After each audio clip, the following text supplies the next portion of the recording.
And before you walk away, which button do I click? That one. Okay, great. Hi, everyone. Happy post-lunch afternoon. This is the perfect time to be speaking to a group, I think, is right after we've all eaten, so that'd be great. But don't worry, I know some stretches if we all need to stand up later on. So, for those of you that don't know me, like Jamie said, I work here at Regional Health. I've been here for about 5 years, and I work in our accounting department. Ooh. So here's a little bit about me before I get too far. I grew up in Spearfish. I have an econ degree, which I was very jealous of my nursing and teacher friends when they graduated from college because they knew exactly what to apply for when they graduated. And then I was like, what do I do with this? But luckily I ended up here. I lead bar and Pilates classes at a studio downtown, and I have a dog named Kinley. So I'm here to talk about my emerging leaders experience, and the biggest benefit for me has been to pause, take a little time out of my busy day, and really reflect on my own values and where it has taken me so far, and maybe even where it's going to take me next. And it's kind of funny because I was just realizing too, so my main role now in the organization has been with the Workday implementation. So my life is now divided into before Workday, and after Workday. So that's kind of how I divided up my speech today. So I'll be talking about my values, how I see them at the beginning of my career, how discussing communication styles saved me from burnout during our Workday implementation, and how defining my why statement is helping me decide how to move forward. So before Workday, 2012 to 2016. So this is a picture of basically me as a person. I'm 100% willing to do whatever the need is. And when I look back at the first part of my career, I really see two of my values, learning and flexibility, stand out. So change and figuring things out as I go has been the general theme of my regional health career. I started as an office assistant in 2012, and I was antsy for a challenge. I was fresh out of college and therefore full of ideas and unsolicited suggestions that I saw as God's gift to my department. I was ready to bulldoze my way into any sort of leadership position because I was very involved in college and clearly leadership material. I made a promise to myself that I would make the most out of my job, and no matter what, I would grab any opportunity that I could. And in preparation for my speech today, I actually looked at a journal entry from about probably within a couple months of joining the organization. And I said, my goal was I wanted to work for Regional for 3 years, and I wanted to at least have an assistant director position before I left. And here I am, I've worked over 2 years longer than I was supposed to, and the title assistant director doesn't even exist anymore. So a lot has changed in that time frame. So I've never had a formal leadership title, but I've definitely been given many opportunities, and I've ran with it. So within my first year, my manager took a role in the newly formed RVIS department, and I ended up being handed primary responsibility of grants management for our organization, which was valued at over a couple $1 million, and I was only 24 years old, so I was definitely in over my head. I researched as much as I could, and I reached out to others in our organization. I learned that it wasn't scary to pick up the phone and call somebody. That was something that I didn't really expect graduating from college, that I heavily relied on email when I first started, so calling people became a normal thing, and everything worked out. I learned a lot about policies and procedures, and like I said, I knew how to navigate the system. I knew who to call up if we needed to order something or if I had any questions, and it's really been invaluable. A couple years later, an accountant left in the accounting department, and me being this person, I said, I'll do it. So I started working in a more accounting-driven role, and I only took one accounting class in college. So I had to figure out a lot of things. I got some training. The person that I was taking over, she gave a 2 weeks notice, so I had a lot to learn in that small amount of time. I Googled a lot of Excel tips, and I dusted off my old accounting textbook. And I think I did pretty well. I still am in the accounting department, and you can just kind of figure things out, even though you don't have every single step laid out for you.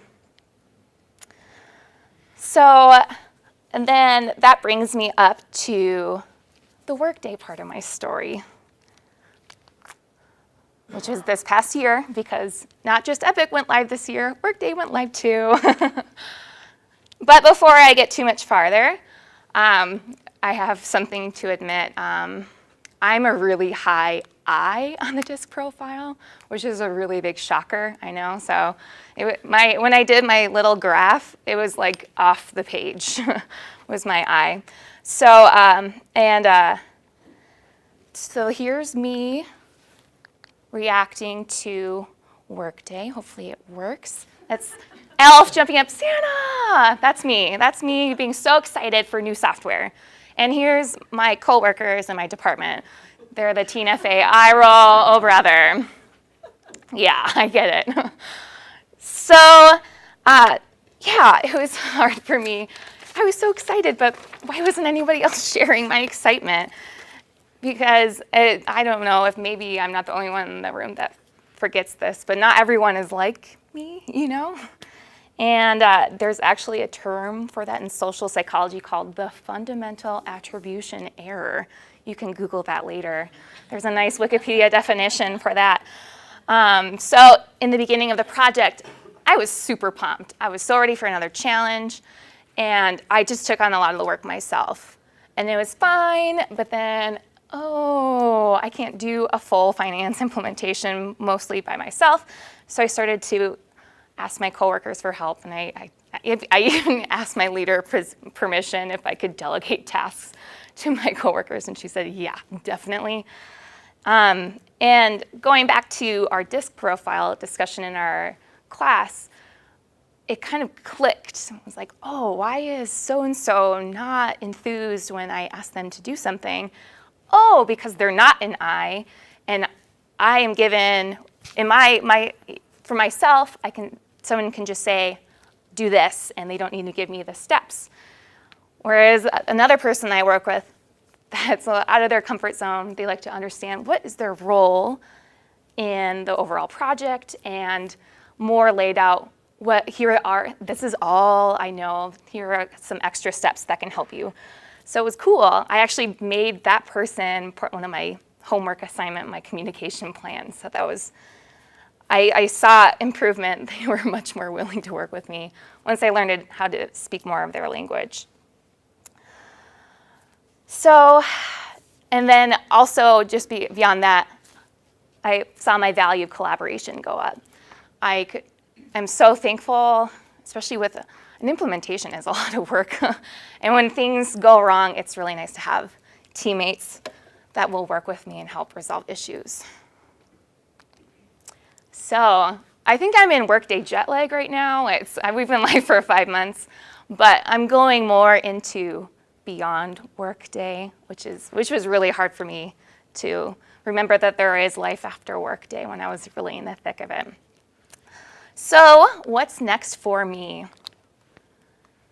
Implementing Workday was a huge test of my resiliency in a stressful environment in the workplace. So I'm going to go test it out in nature.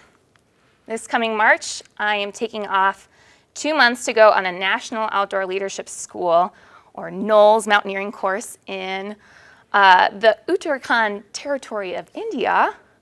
So I'll be living out of my own pack for 45 days, and I'll be relying on about a dozen other people I've never met. And we're gonna get up to 19,000 feet. And yeah, In the wise words of Jared Narlock, YOLO. So it's like, why not? There's never a good time to go, so why not now? And I'm doing this to challenge myself, learn whatever it is they're doing here. I don't really understand how the rope works yet, but I'm sure I'll figure that out. I think it's important, though. I think I do know that. So I'm going there, and I'm really hoping for lots of time to reflect as I'm suffering and cold and shivering in my tent, and I'll have all sorts of clarity and epiphanies as well. That's my hope anyway. Because honestly, I'm not sure about what I want to do long term. I know things I've been good at, but where do I want to go next with it? So at first I felt guilty because taking 2 months off work is not really the norm around here unless you get pregnant. And so that's not happening. I'm going to India instead. But by part of our bringing it back into emerging leaders, I define my why statement, and my why statement absolutely says, just go to India. Everything else will work out. So if it checks all the boxes of all my values and my why statement, why not? YOLO. So I am so grateful to my leaders, Jen Schmaltz and Austin Willwhite. They encouraged me to take this course, and I'm so glad they're letting me take 2 months off, which is great. And I'm excited to continue to learn from all of you as we go through our different emerging leaders' journeys. And I look forward to the next phase of our cohort. We are about done with our classroom time, and then we get to do more. We get to do team project, I think, next, which will be great. I love working in teams. I'll be your cheerleader, whoever my group is. So I really valued taking time to look back on where I've been. It's really good. It's really hard to come up with what our values are and our why statement are. And I think mine are probably going to change each year that I go on in my career. And I really believe that our personal development plans don't just have to be in the workplace. They can be outside the workplace. And maybe I'll change my mind about that when I'm freezing my toes off in India, but I'll have to let you know after March. Thank you.